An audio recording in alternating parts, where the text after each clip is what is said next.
सोचिए जरा, वो प्लास्टिक की बोतल या थैली जो हम बस यूं ही फेंक देते हैं, उसका असल में होता क्या है? उसका सफर कहाँ जाकर खत्म होता है? आज हम इसी की तह तक जाएंगे और देखेंगे कि ये एक ऐसा सफर है जो हमारे प्लैनेट के लिए, हमारी धरती के लिए एक बहुत बड़ा संकट बन चुका है। तो चलिए इस समस्या की गहराई को समझने के लिए एक चौंकाने वाले आंकड़े से शुरुआत करते हैं।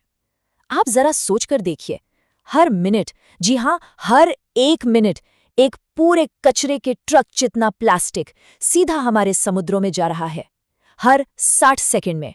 ये सच में दिमाग हिला देने वाला है। तो सवाल ये है कि ये समस्या असल में है कितनी बड़ी? आइए कुछ आंकड़ों पर नजर डालते हैं ताकि ये समझ सकें कि हम असल में किस चीज का सामना कर रहे हैं। ये नंबर इतना बड़ा है ना कि इसे दिमाग में बिठाना भी मुश्किल है। जरा कल्पना कीजिए, 41,000, एक दो नहीं, पूरे 41,000 एफिल टावर्स का वजन। इतना प्लास्टिक हमने सिर्फ एक साल में बना डाला। सच में ये आंकड़े होश उड़ा देने वाले हैं। तो ये सारा प्लास्टिक आखिर जाता कहाँ है?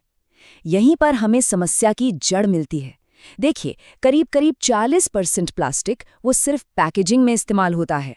मतलब ऐसी चीजें जिन्हें हम एक बार इस्तेमाल करते हैं और फिर फेंक देते हैं। यही सबसे बड़ी वजह है।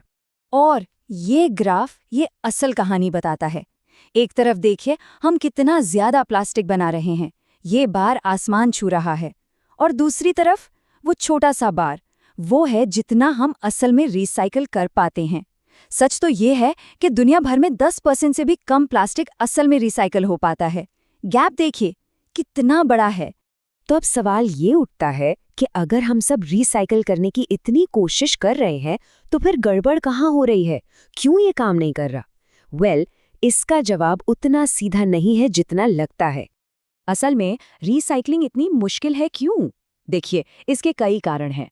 पहला तो ये कि हजारों तरह के अलग अलग प्लास्टिक होते हैं और आप उन्हें एक साथ रिसाइकल नहीं कर सकते। फिर उनमें रंग, लचक और मजबूती के लिए जो केमिकल्स मिलाए जाते हैं, वो पूरी रिसाइकलिंग प्रोसेस को खराब कर देते हैं। और चिप्स के पैकेट जैसी चीज़ों के बारे में सोचिए, उनमें प्लास्टिक के साथ दूसरी चीज़ें भी मिली होती हैं जिन्हें अलग करना लगभग नामुमकिन है। और सबसे बड़ी बात, अगर थोड़ी सी भी गंदगी, मतलब जरा सा खाना या लिक्विड रह गया, तो पूरा का पूरा बैच उठाकर लैंडफिल में फेंक दिया जाता है।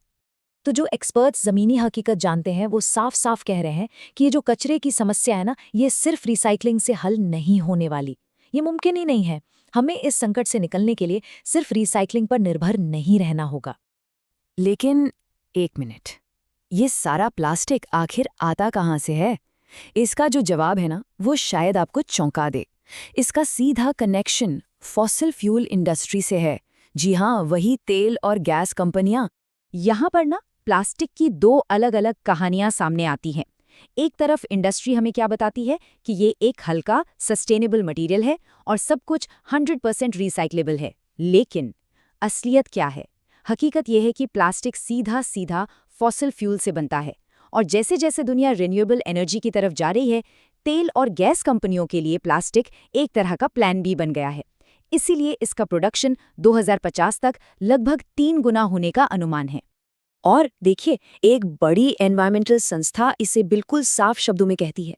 वो कहते हैं कि प्लास्टिक 21वीं सदी में तेल और गैस इंडस्ट्री के लिए ग्रोथ स्ट्रैटेजी है। मतलब ये कोई इत्तेफाक नहीं है, ये एक सोची समझी बिजनेस स्ट्रैटेजी है। लेकिन ये जो प्रोडक्शन इतना बढ़ रहा है, इसकी एक मानवीय कीमत भी है। और ये एक ऐसी कीमत है जो हर कोई बराबर नहीं चुका रहा। कुछ लोगों को इसकी बहुत भारी कीमत चुकानी पड़ रही है।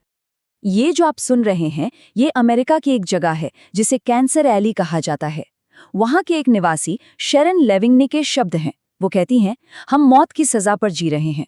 ये प्रदूषण हमें मार डालेगा। ये वो जगह है जहाँ पेट्रोकेमिकल प्लांट्स बहुत ज्यादा हैं और वहाँ रहने वाले लोग दशकों से इन प्लांट से निकलने वाले प्रदूषण के भयानक नतीजों को झेल रहे हैं। और ये सिर्फ उन लोगों की कहानी नहीं है जो इन फैक्ट्रीज के पास रहते हैं। अब ये हम सब की कहानी बन चुकी है। कैंसर रेट्स तो बढ़ ही रहे हैं, पर अब माइक्रोप्लास्टिक, वो छोटे छोटे प्लास्टिक के कण हमारे खून में, हमारे अंगों में, यहाँ तक कि हमारे दिमाग में भी मिल रहे हैं। कपड़ों से निकलने वाले माइक्रोफाइबर हमारी सांसों के जरिए अंदर जा रहे हैं और कुछ केमिकल्स तो बांझपन तक से जोड़े गए हैं। ये प्रदूषण अब हमारे अंदर है। तो क्या इसका मतलब ये है कि सब कुछ खत्म हो गया? नहीं, बिल्कुल नहीं। इस बड़े संकट के बीच उम्मीद की किरण भी है। दुनिया भर में इनोवेटर्स और सरकारें इस समस्या को सुलझाने के लिए नए और बड़े कदम उठा रही हैं।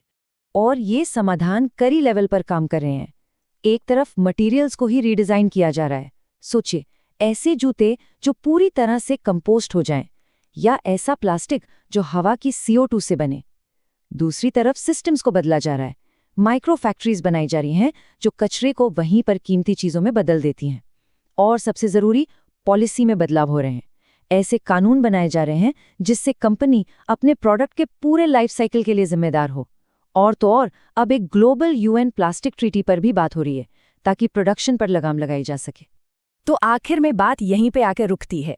प्लास्टिक को डिजाइन किया गया था हमेशा हमेशा के लिए चलने के लिए।